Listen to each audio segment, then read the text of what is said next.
I think in the end, obviously, money is an exchange form that we use to simplify the process by which we obtain goods in exchange for our services.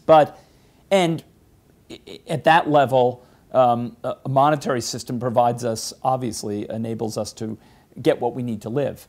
But beyond that, what is the real value of money? Beyond what you need just to survive, the purpose then is to see what you can do that's good in the world with it.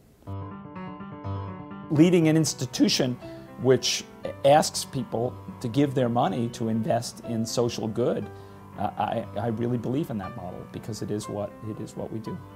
So people put in money, we generate knowledge, and we communicate knowledge. And what's remarkable about universities, of course, is that every year they send out this incredible group of young people that are going out with their minds full of wonderful new thoughts and knowledge to make a positive contribution to the world. And that's what's remarkable about it.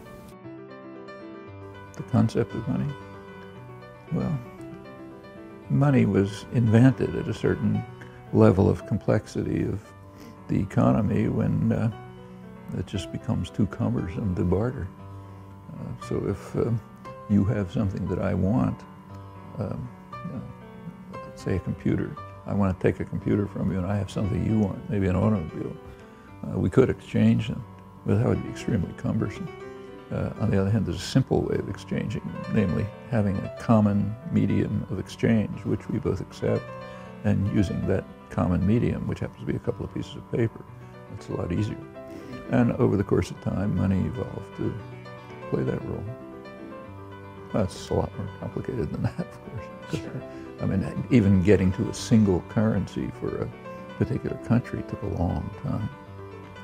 Claude Lévi-Strauss, a famous anthropologist, I remember once as a graduate student going to listen to a talk of his, which I thought was a joke, but I guess it wasn't, in which he argued, this is like 60 years ago, so my memory may not be exactly right. I know he wrote it up.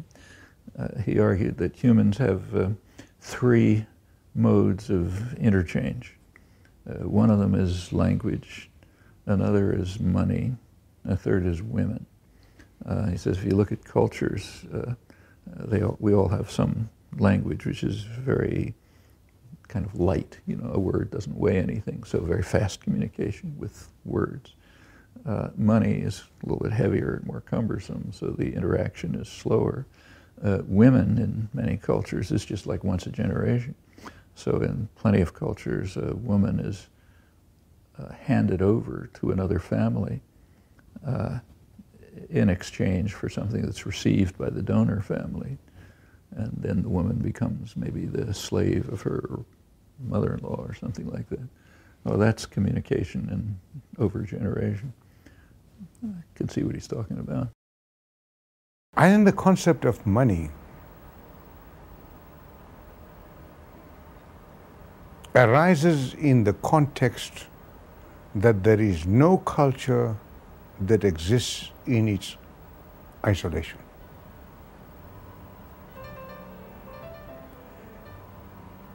And that cultures have been interacting with each other, whether on parity terms, whether one emerges at times as dominant and other as less dominant. The reality is there has been a coexistence of cultures all the time. But for that exchange to take place, there is an aspect of our lives,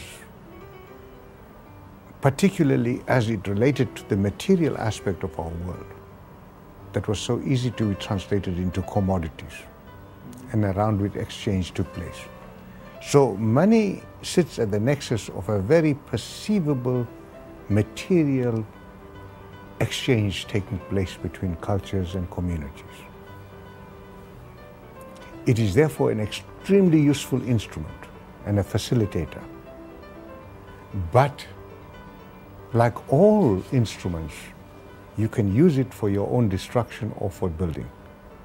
And if you therefore take everything and reduce it to a commodity, you'll be diminishing yourself.